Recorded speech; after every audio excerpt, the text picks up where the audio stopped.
Hello everyone, welcome to Prakshi classes. My name is Sakshi Verma and today we are going to continue our topic on the regression analysis. मैं ये चाहती हूँ कि हम अपने topic को पूरा कंप्लीट कर पाएँ और जैसे ही कंप्लीट हो जाएगा फिर मैं आपको और प्रैक्टिस क्वेश्चंस एक्स्ट्रा दूंगी जिससे आप अपनी प्रैक्टिस कंप्लीट करके इस कंसेप्ट को पूरा अच्छे से समझ पाएँ और एग्ज़ाम में आप अच्छा सा स्कोर कर पाएँ. आई नो अभी एग्ज़ाम्स की कोई भी नोटिफिकेशन क्लियर नहीं है but most probably exams will not be going to be conducted. तो आप लोग बहुत फ्री हैं but the thing is that एक चीज़ याद रखिएगा कि अगर अभी आपको प्रमोट किया जा रहा है बट अगर कोई भी स्टूडेंट अपने मार्क्स से खुद सेटिस्फाइड नहीं होता तो they will be given the option कि वो एग्ज़ाम्स अपना करवाएं. ठीक है, तो जब आपको अपना एग्ज़ाम देने जाना होगा इन फ्यूचर तो आपको उसके लिए वो टॉपिक पढ़ना है. तो this is the correct time कि आप अपने टाइम को यूटिलाइज़ करें और अपनी मेहनत को यूज़ करें. कैसे आपको टाइम को यूटिलाइज़ करना है, अपने टॉपिक्स को उस टॉपिक के अंदर जो भी कंसेप्ट है उसको समझो, उसको अपने नोटबुक्स में मेंशन करो, अपने नोटबुक में उसके नोट्स बनाओ और प्रैक्टिस करो. जैसे अगर मैं बात करूं कि जो बीकॉम के जो स्टैटिस्टिक्स में जो टॉपिक्स हैं वो बेसिकली क्या है, मेजर्स ऑफ सेंट्रल टेंडेंसी हैं, आपका डिस्पर्जन्स हैं, आपके स्क्यूनेस और कर्टिसिस का टॉपिक है, कोरिलेशन है, रिग्रेशन है, इंडेक्स नंबर्स हैं. तो ये जो सारे टॉपिक्स हैं ये एक यूनिट बनाते हैं. तो अपने सारे यूनिट्स को नोट बाई नोट्स बना लो जिससे ये फ़ायदा होगा आपको कि जब भी इन फ्यूचर आपके एग्ज़ाम्स हुए अगर तो आपका टॉपिक प्रिपेयर्ड होगा और आपको इतनी मेहनत करने की ज़रूरत नहीं है क्योंकि इन फ्यूचर आपका नेक्स्ट सेमेस्टर के भी एग्ज़ाम्स होंगे और फिर पिछले सेमेस्टर के भी एग्ज़ाम्स हो सकते हैं. सो बी प्रिपेयर फॉर इट. और इवन मैं तो ये कहूँगी कि अगर ये टाइम को आपको यूटिलाइज़ करना है तो आप अपने नेक्स्ट सेमेस्टर के टॉपिक्स को पढ़िए, अच्छे से समझिए कि क्या आपके टॉपिक्स हैं, क्या नया आप पढ़ेंगे जाके आगे जाके, क्योंकि ये जो टाइम है ये वेस्ट करने का कोई फ़ायदा नहीं है. आप इस टाइम को वेस्ट तो कर देंगे पर फ़ायदा क्या है उसको वेस्ट करने का. जब आपके पास टाइम है तो यूटिलाइज़ करो. ठीक है, तो हमारा जो कंसेप्ट चल रहा है वो रिग्रेशन एनालिसिस चल रहा है. ये हमारा टॉपिक बिजनेस स्टैटिस्टिक्स के अंडर आता है और आज की वीडियो हमारी पार्ट नंबर 9 वीडियो होगी. अभी तक पार्ट नंबर 1 से लेकर पार्ट नंबर 8 तक वीडियोस अपलोड हो चुकी हैं और ये जो रिग्रेशन एनालिसिस का टॉपिक है ये बीकॉम प्रोग्राम के स्टूडेंट्स के लिए भी बेनिफिशियल है और बीकॉम ऑनर्स के स्टूडेंट्स के लिए भी बेनिफिशियल है.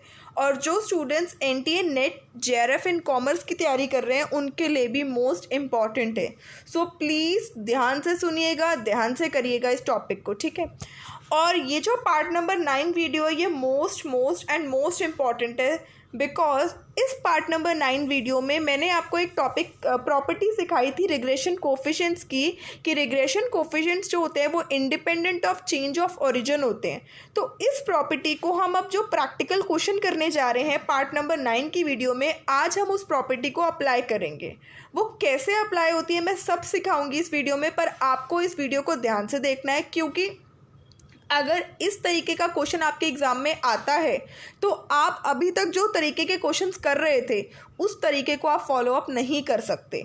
इसलिए यहाँ पे जो मैं मेथड सिखाऊंगी वो थोड़ा डिफरेंट होगा. सो प्लीज़ ध्यान से देखिएगा. ठीक है, सो चलिए स्टार्ट करते हैं अपने इस लेसन नंबर 9 के साथ. ठीक है, पहले देखते हैं हमारा क्वेश्चन क्या है. हमारा क्वेश्चन है find 2 regression coefficients, regression lines and coefficient of correlation. अगर आप क्वेश्चन को ध्यान से देखें ये वही क्वेश्चन है जो अभी आप पार्ट नंबर 8 में करके आए हैं. वहाँ पर भी आपको 2 रिग्रेशन कोफिशिएंट्स निकालने थे, फिर हमने कोरिलेशन कोफिशिएंट निकाला और फिर उसके बाद हमने रिग्रेशन इक्वेशंस निकाली, लाइंस. ठीक है, यहाँ पर भी वही क्वेश्चन है पर वहाँ पे क्या था, वहाँ पे आपको कुछ इन्फॉर्मेशन जो थी वो फॉर्मूले में गिवन थी. यहाँ पे जो आपको इन्फॉर्मेशन गिवन है वो सीरीज़ में गिवन है. आपको प्राइस दिया हुआ है जिसको एक्स का नाम दिया है तो 78, 89, 97, 69, 59, 79, 68 एंड 61. डिमांड है आपको उसको वाई का नाम दिए. ठीक है, 125, 137, 156, 112, 107, 136, 123, 108. This means X and Y you are given. ठीक है, आपको रिग्रेशन कोफिशिएंट्स निकालने हैं. रिग्रेशन कोफिशिएंट्स जैसे ही निकल गए आप कोरिलेशन कोफिशिएंट निकालेंगे और उसके बाद आप रिग्रेशन इक्वेशंस या लाइन निकालेंगे. ठीक है, अब अगर आप देखें तो अभी तक जो हम क्वेश्चन कर रहे थे हम एक को एक्स लेते थे तो यहाँ पे ऑलरेडी हमें एक्स दिया हो तो हमने इसको एक्स ले लिया. फिर हम y लेते थे y, फिर हम क्या करते थे बेटा, फिर हम x का स्क्वायर करते थे, y का स्क्वायर करते थे और xy करते थे। अगर आप इस क्वेश्चन के सॉल्यूशन में ध्यान से देखें तो मैंने यहाँ पे u लिया और v लिया है, यहाँ पे u का स्क्वायर किया है, v का स्क्वायर किया और u इंटू वी किया है। मैंने यहाँ पे x का स्क्वायर नहीं किया, y का स्क्वायर नहीं किया और xy नहीं किया। Reason is what? Reason is, ये भी मैं आपको रीज़न बताती हूँ, क्योंकि सबसे पहले हम जो निकालते हैं, हम क्या निकालते हैं, x बार निकालते हैं, राइट। क्योंकि हमें स्मॉल x चाहिए होता है और स्मॉल x कैसे निकलता है, x माइनस एक्स बार, है ना, यही होता है ना। और फिर हमें y बार निकालना होता है क्योंकि हमें छोटा y निकालना होता है। छोटा y कैसे निकलता है, y माइनस वाई बार, ये बात है, ठीक है। तो अब हम क्या निकालेंगे, सबसे पहले x बार और y बार। हमें पता है कि x बार किसके इक्वल होता है, जब हम सारे x को टोटल करते हैं सिग्मा x और उसको नंबर ऑफ ऑब्जर्वेशन से डिवाइड कर देते हैं। 78 plus 89 plus 97 plus 69 plus 59 plus 79 plus 68 plus 61 is equal to 600 sorry. तो 600 टोटल है और नंबर ऑफ ऑब्जर्वेशन कितनी है, 1 2 3 4 5 6 7 8, दैट मीन्स 600 अपॉन 8, ये हमारा x बार आ गया। फिर हम y बार निकालेंगे। y बार कैसे निकालेंगे, सारे y को ऐड करेंगे, ये सारे y को ऐड किया, ऐड कितना आ रहा है 1004 और इसको किससे डिवाइड कर देंगे, नंबर ऑफ ऑब्जर्वेशन 8 से, तो हमारे पास y बार आ जाएगा। अब अगर आप देखें तो देखो मैंने यहाँ कैलकुलेट किया हुआ है बेटा, part number 1 sigma x upon n is equal to x bar is equal to 600 upon 8 is equal to 75, that means मेरा x बार कितना आ गया 75। Sigma y upon n is equal to y bar is equal to 1004 upon 8 is equal to 125.5, तो मेरा y बार कितना आ गया 125.5। यहाँ तक क्लियर। अब मैं क्या करती हूँ, x माइनस एक्स बार करती हूँ और फिर y माइनस वाई बार करती हूँ, बट मैंने इस क्वेश्चन में ऐसा नहीं किया। क्यों? Since mean is coming in decimal so we will use another method using property of regression coefficient.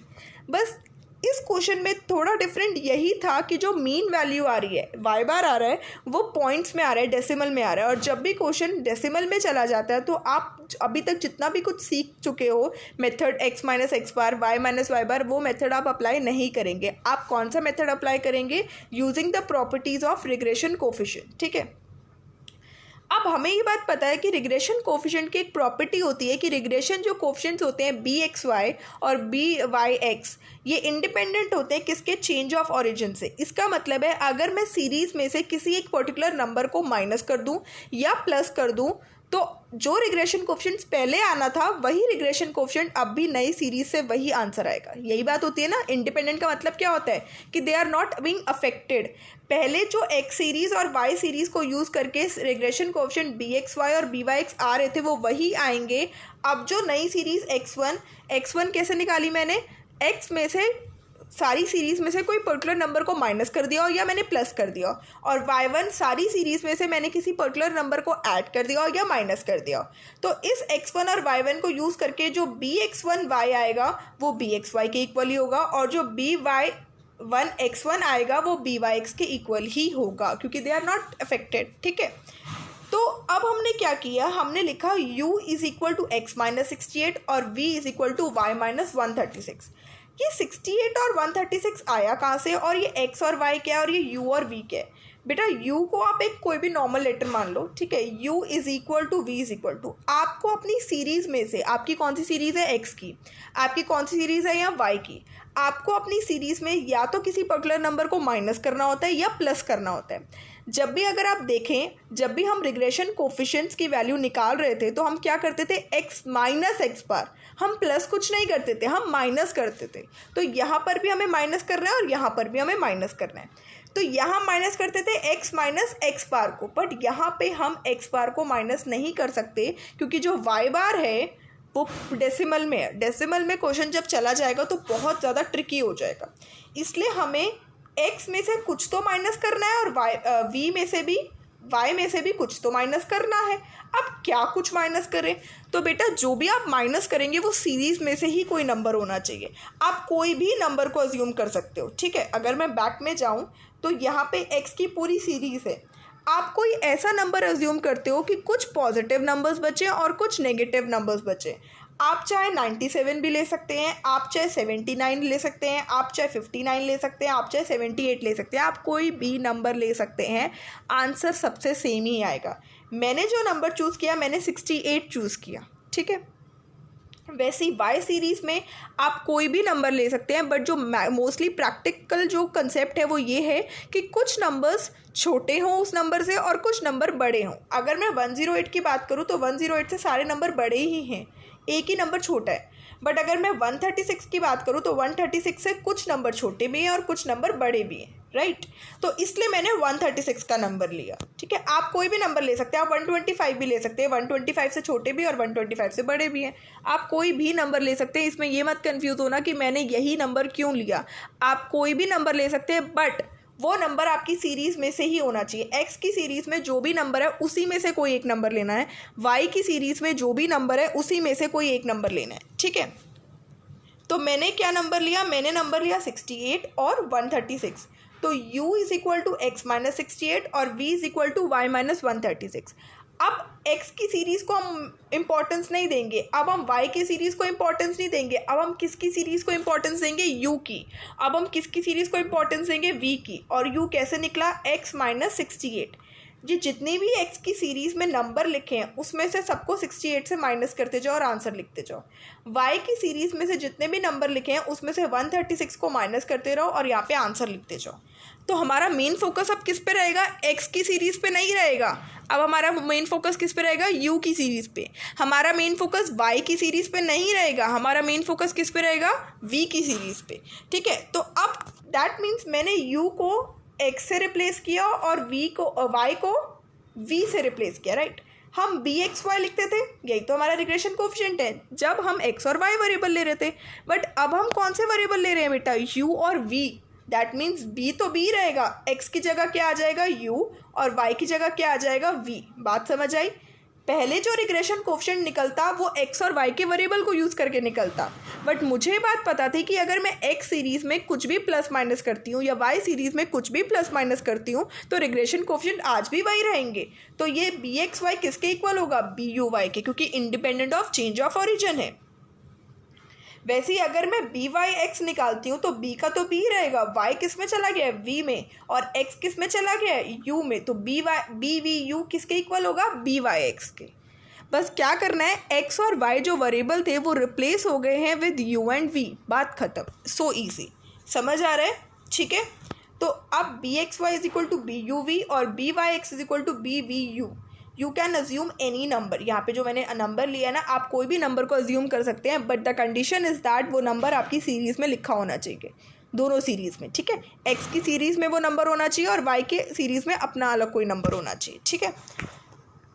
तो इसका मतलब अब मुझे क्या निकालना है, यू निकालना है। और यू क्या है बेटा, एक्स माइनस 68। 78 में से 68 गया 10, 89 में से 68 गया 21, 97 में से 68 गया 29, 69 में से 68 गया 1, 59 में से 59 में से 68 गया, दैट इज़ -9, 79 में से 68 गया 11, 68 में से 68 गया 0, 61 में से 68 गया -7। यहाँ तक क्लियर, ये सारे u की वैल्यू आ गए। अब हमें किसकी वैल्यू निकालनी है, v की। v को हमने क्या अज्यूम किया था, y माइनस 136। 125 में से 136 किया तो -11, क्योंकि ये छोटा नंबर और ये बड़ा, छोटे नंबर से बड़ा नंबर जाएगा तो माइनस लगेगा। 137 में से 136 किया 1, 156 में से 136 किया तो 20, 112 में से 136 किया तो -24, 107 में से 136 किया तो -29, 136 में से 136 किया तो 0, 123 में से 136 किया तो -13, 108 में से 136 किया तो -28। ये सारे किसकी वैल्यू आ गई, v की, ठीक है। अब हमारा जो वेरिएबल है वो x एंड y नहीं है, हमारे वेरिएबल कौन है, u एंड v। तो जो हमारा वेरिएबल u है अब उसका हम क्या निकालेंगे, u स्क्वायर, और जो हमारा वेरिएबल v है अब उसका हम क्या निकालेंगे, v स्क्वायर। 10 का स्क्वायर 100, 21 का स्क्वायर 441, 29 का स्क्वायर 841, 1 का स्क्वायर 1, माइनस 9 का स्क्वायर प्लस 81, 11 का स्क्वायर 121, 0 का स्क्वायर 0, माइनस 7 का स्क्वायर 49। ये सारी क्या वैल्यूज़ आ गई बेटा मेरे यू स्क्वायर। अब हमें क्या निकालनी है वी स्क्वायर। माइनस 11 का स्क्वायर 121, 1 का स्क्वायर 1, 20 का स्क्वायर 400, माइनस 24 का स्क्वायर, स्क्वायर मीन्स आपको उसी नंबर को उसी नंबर से मल्टीप्लाई करना है। जैसे मैं बोल रही हूँ 20 का स्क्वायर तो 20 इंटू 20, मैं बोल रही हूँ माइनस 24 का स्क्वायर तो माइनस 24 इंटू माइनस 24, माइनस से माइनस कट जाता है इसलिए पॉजिटिव नंबर आता है। 24 का स्क्वायर 576, माइनस 29 का स्क्वायर 841, 0 का स्क्वायर 0, माइनस 13 का स्क्वायर 169, माइनस 28 का स्क्वायर 784। ये सारे क्या आ गए बेटा वी स्क्वायर आ गए। अब नेक्स्ट स्टेप में हमें क्या निकालना होता है U variable into variable, U into V. 10 को माइनस 11 से मल्टीप्लाई किया माइनस 110, 21 को 1 से मल्टीप्लाई किया 21, 29 को 20 से मल्टीप्लाई किया 580, 1 को माइनस 24 से मल्टीप्लाई किया माइनस 24, माइनस 9 को माइनस 29 से मल्टीप्लाई किया तो प्लस 261, 11 को 0 से मल्टीप्लाई किया 0, 0 को माइनस 13 से मल्टीप्लाई किया 0, माइनस 7 को माइनस 28 से मल्टीप्लाई किया प्लस 196। ये मेरे क्या आ गए यू इंटू वी की वैल्यू। अब क्या करना है सबका टोटल लिखना है। इस u का टोटल क्या आएगा सिग्मा u कितना आया 56, इस v का टोटल कितना आया माइनस 84 क्योंकि माइनस की वैल्यू ज़्यादा है। इस u स्क्वायर की टोटल वैल्यू कितनी आई है 1634, इस v स्क्वायर की total value sigma v square is equal to 2892 और इस u इंटू वी की वैल्यू कितनी आ रही है बेटा 924। यहाँ तक क्लियर हुआ कंसेप्ट पक्का।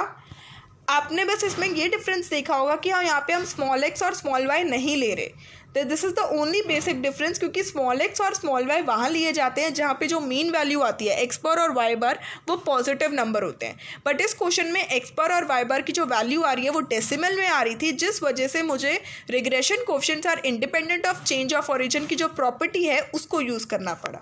ठीक है, ये मैं आपको समझा चुकी हूँ। अब आगे देखो, हम पहले बी वाई एक्स का निकालते थे, तो बी वाई एक्स का अगर हम निकालते तो सिग्मा एक्स वाई लिखते थे, माइनस सिग्मा एक्स लिखते थे, सिग्मा वाई लिखते थे, अपॉन एन करते थे, अपॉन यहाँ पे sigma X Y Y X है तो एक्स इंडिपेंडेंट है तो सिग्मा एक्स का स्क्वायर माइनस सिग्मा एक्स का होल स्क्वायर अपॉन एन, यही करते थे। बस the only difference is that कि वाई एक्स की जगह आप कौन सा वेरिएबल हम यूज़ करेंगे वी यू, बस। और वही सेम फॉर्मूला है, यहाँ सिग्मा एक्स वाई होता था, यहाँ सिग्मा एक्स वाई होता था तो यहाँ सिग्मा यू वी है, यहाँ सिग्मा एक्स होता था तो यहाँ सिग्मा यू है, यहाँ सिग्मा वाई होता था तो यहाँ सिग्मा वी है, अपॉन एन, अपॉन में सिग्मा एक्स का स्क्वायर होता था तो यहाँ सिग्मा यू स्क्वायर है, यहाँ सिग्मा यू का होल स्क्वायर होता था, यहाँ सिग्मा एक्स का होल स्क्वायर होता था तो यहाँ सिग्मा यू का होल स्क्वायर है, अपॉन एन। सब कुछ वही है, बस the thing is that variables के जो अल्फ़ाबेट्स है वो चेंज हो गए। सिग्मा यू वी की वैल्यू अभी हमने निकाली 924, सिग्मा यू की वैल्यू हमने निकाली 56, सिग्मा वी की वैल्यू नेगेटिव में आ रही थी तो माइनस 84, अपॉन में 8। ये जो 8 है ये इन दोनों वैल्यूज़ के अपॉन में, इसके अपॉन में नहीं है, ये ध्यान रखना। सिग्मा यू स्क्वायर की वैल्यू आ रही है 1634, सिग्मा यू की वैल्यू 56 का whole square that is 56 into 56 upon 8। 924 का ऐसे ही रहने दिया बेटा। माइनस माइनस क्या हो जाते हैं मल्टीप्लिकेशन में प्लस, तो ये भी माइनस है और ये भी माइनस है तो प्लस हो गया। दोनों को मल्टीप्लाई किया और 8 से डिवाइड किया तो 588, 1634 का 1634 ही रहने दिया। 8 7 था 56, 56 को 7 से मल्टीप्लाई किया 392 और बीच में माइनस है। इन दोनों को ऐड किया तो 1512, इन दोनों को माइनस किया तो 1242। डिवाइड करने पे मेरे पास पॉइंट में आंसर आ रहा है 1.217। ये किसकी वैल्यू आ रही है, ये रिग्रेशन कोफिशिएंट की वैल्यू आ रही है y on x, that means v on u। ठीक है, y ऑन x नहीं बोलेंगे हम, v ऑन u बोलेंगे। बात समझ आ रही है। और ये जो बी वी यू है इसको ही इनडायरेक्टली हम क्या बोलेंगे regression coefficient of y on x। पहले हमने बी वी यू निकाला, उसी को यूज़ करके हमने इसको इक्वल पुट कर दिया किसके y ऑन x के। ठीक है, क्योंकि हमें रिग्रेशन कोएफिशिएंट x और y वेरिएबल में चाहिए। फिर अब हमें निकालना है B X Y regression coefficient of x on y। x को हमने रिप्लेस किया u से और y को हमने रिप्लेस किया v से। सेम वही चीज़ है, यहाँ y इंडिपेंडेंट है तो नीचे v आ गया। देखो बाकी सब सेम फॉर्मूला है। सिग्मा यू वी 924 है, सिग्मा यू 56 है, सिग्मा वी -84 है, अपॉन में 8 है, नीचे क्या आ जाएगा, सिग्मा वी स्क्वायर 2892 है, सिग्मा वी -84 का स्क्वायर है अपॉन में 8, 924 का 924 माइनस माइनस प्लस हो जाते हैं, सॉल्व करने पे 588 आ रहा है, 2892 माइनस माइनस माइनस ही रहते हैं, ये माइनस माइनस कट गया तो प्लस हो गया, बीच का माइनस माइनस ही रहा, 84 इंटू 84 अपॉन में 8 किया तो 882, दोनों को ऐड किया तो 1512 और दोनों को माइनस किया तो 2010। लास्ट में मेरे पास पॉइंट में आंसर बच रहा है 0.752। ये किसका रिग्रेशन कोफिशिएंट है, एक्स ऑन वाई का। दैट मीन्स जो मेरा फर्स्ट पार्ट है क्वेश्चन का वो कंप्लीट हो चुका है, जो ये कहता है कि हमें दो रिग्रेशन कोफिशिएंट्स निकालने थे, कौन कौन से, एक्स ऑन वाई के, राइट। तो एक्स ऑन वाई के एंड वाई ऑन एक्स के। तो वाई ऑन एक्स का रिग्रेशन कोफिशिएंट की वैल्यू है 1.217 और X on Y regression coefficient की वैल्यू है 0.752। क्लियर हुआ पॉइंट। इन दोनों को यूज करके अब हम क्या निकालेंगे, कोरिलेशन कोफिशिएंट। अब आगे देखते हैं। अच्छा, इसमें एक और पॉइंट आपको याद रखना है बेटा। सेकंड पॉइंट जो है वो ये है कि हमें मीन वैल्यू दिखानी है निकाल कर। वैसे हमें ऑलरेडी मीन वैल्यू निकाल चुकी हूँ, एक्स बार मेरा ऑलरेडी 75 था और वाई बार मेरा 125.5 आ रहा था, ठीक है। बट आपको इस मेथड से भी मीन वैल्यू निकाल के दिखानी है। अगर आप नहीं भी दिखा दे तो इससे कोई बड़ी बात नहीं है, बट फिर भी अगर आप दिखा देते तो ज़्यादा अच्छा है, ठीक है। जब भी हम इस मेथड को यूज़ करते हैं, जो मीन आता है a plus sigma U upon N, Y bar is equal to a plus sigma V upon N. a is what you have assumed the value. मैंने x में से क्या वैल्यू को माइनस किया था, 68 को, तो a मेरा 68 है। मैंने y में से क्या वैल्यू को माइनस किया था, 136, तो a मेरा 136 है। सिग्मा u 56 आ रहा था और नंबर ऑफ ऑब्जर्वेशंस 8 है। सिग्मा v -84 आ रहा था और नंबर ऑफ ऑब्जर्वेशंस 8 है। सॉल्व करने पे x बार 75 आ रहा है जो हम ऑलरेडी निकाल चुके हैं, और y बार 126.5 आ रहा है, बट जबकि जब हमने कैलकुलेशन से निकाला है वो 125.5 आ रहा है। तो आप इस 126.5 की जगह आप 125.5 ही वैल्यू लेंगे। तो मैं बता रही हूँ आपको ये स्टेप करना है, वो आपकी चॉइस है अगर आपको दिखाना है तो।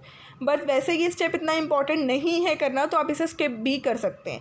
बट याद रखिएगा, जो ऑलरेडी आपने कैलकुलेट वैल्यू एक्स बार और वाई बार निकाले हैं, कैसे निकाले थे आपने X bar, sigma X upon N और sigma Y upon N Y bar, ठीक है। ये जो आपने मेथड यूज़ किया था, इससे जो भी आपकी एक्स बार और वाई बार की वैल्यू आ रही है आप उसी को ही करेक्ट वैल्यू मानेंगे, ठीक है।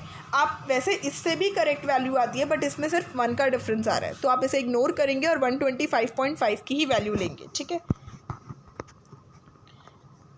अब हमें क्या निकालना है बेटा, लाइन ऑफ रिग्रेशन। हमें क्या निकालनी है, लाइन ऑफ रिग्रेशन। अब अगर हमें line of regression X on Y निकालनी होती है, तो एक्स ऑन वाई की लाइन को होती है, कौन सी होती है, X minus X bar is equal to B X Y, Y minus Y bar. और अगर हमें वाई ऑन एक्स पे लाइन निकालनी होती है तो वो कौन सी होती है बेटा, Y minus Y bar is equal to B Y X, X minus X bar, है ना। एक्स बार क्या है 75, बी एक्स वाई क्या है 0.752, आप ऑलरेडी निकाल चुके हैं। वाई माइनस वाई बार, वाई का वाई रहने दिया, वाई बार कितना आ रहा है 125.5। एक्स माइनस 75 को ऐसे का ऐसे ही रहने दिया, ठीक है। 0.752 को y से मल्टीप्लाई किया तो 0.752y आ जाएगा, ठीक है। 0.72 को -125.5 से मल्टीप्लाई किया तो यहाँ वैल्यू आ जाएगी, ठीक है। इस x का x ही रहने दिया, 0.752y -75 उधर जाएगा तो हमारे पास इन लास्ट क्या बचेगा, -13.376। पॉइंट क्लियर हुआ है, पक्का, ठीक है।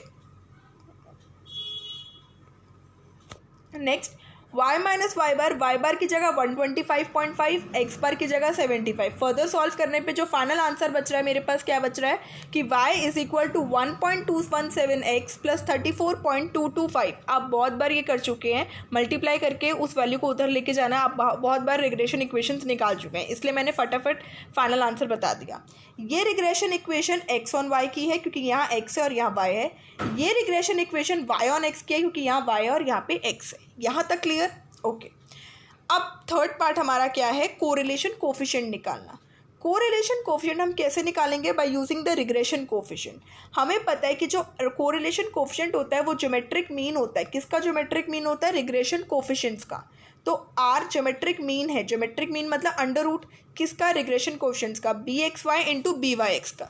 बी एक्स वाई कितना है हमारे पास 1.217 और बी वाई एक्स कितना है बेटा हमारे पास 0.752। दोनों को मल्टीप्लाई किया तो 0.915 आ रहा है। इसका अंडर रूट निकाला तो मेरे पास 0.956 आ रहा है। यहाँ मैंने प्लस का साइन इसलिए लगाया क्योंकि जो बी वाई एक्स और बी एक्स वाई अगर पॉजिटिव हैं तो आर भी क्या होगा, पॉजिटिव। ये हमारी पहली प्रॉपर्टी होती है कि जो रिग्रेशन कोफिशिएंट्स के साइन होते हैं वही कोरिलेशन कोफिशिएंट के साइन होते हैं। आप ऑलरेडी रिग्रेशन कोफिशिएंट्स की वैल्यू निकाल चुके हैं और उसमें दोनों ही पॉजिटिव वैल्यू आ रही है, इसलिए आर की वैल्यू भी क्या आएगी, पॉजिटिव। तो हमारे पास कोरिलेशन कोफिशिएंट की वैल्यू क्या आ रही है, 0 प्लस 0.956। ये प्लस लगाना बहुत ज़रूरी है, याद रखिएगा। वैसे हम पॉजिटिव साइन नहीं दिखाते, हम लिख देते हैं 2, ठीक है। 2 मीन्स ये पॉजिटिव 2 है, बट -2 के लिए हम माइनस लगाते हैं। बट जब भी हम कोरिलेशन कोफिशिएंट की वैल्यू को लिखते हैं, आर की वैल्यू को लिखते हैं, तो आर की वैल्यू कभी भी बिना साइन के नहीं लिखी जाती, याद रखिएगा। चाहे वो माइनस में है वैल्यू, चाहे वो प्लस में है वैल्यू, साइन तो लगेगा ही लगेगा, ठीक है। अगर हमारी वैल्यू 0.956 आ रही है तो ये पॉजिटिव है, तो इसका मतलब आपको पॉजिटिव साइन दिखाना ही पड़ेगा लगाकर, ठीक है। तो हमने इस क्वेश्चन को पूरा कंप्लीट कर लिया है। कंप्लीट करने के बाद आई होप ये आपको क्वेश्चन समझ आया हो। बस थोड़ा सा ट्रिकी पार्ट था कि इसमें जो मीन वैल्यू आ रही है वो डेसिमल में आ रही है, जिसकी वजह से हमारा जो क्वेश्चन का मेथड है वो थोड़ा सा चेंज हो गया है, ठीक है। तो प्लीज़ इस क्वेश्चन को ध्यान से समझिएगा और अगर कोई भी डाउट होता है तो मुझे कमेंट में लिख दीजिएगा, ठीक है।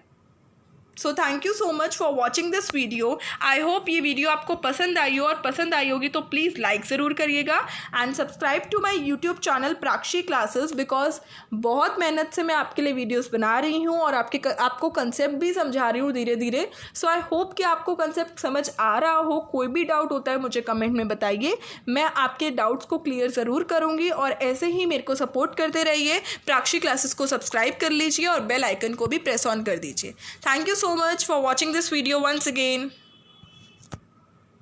Bye bye, take care.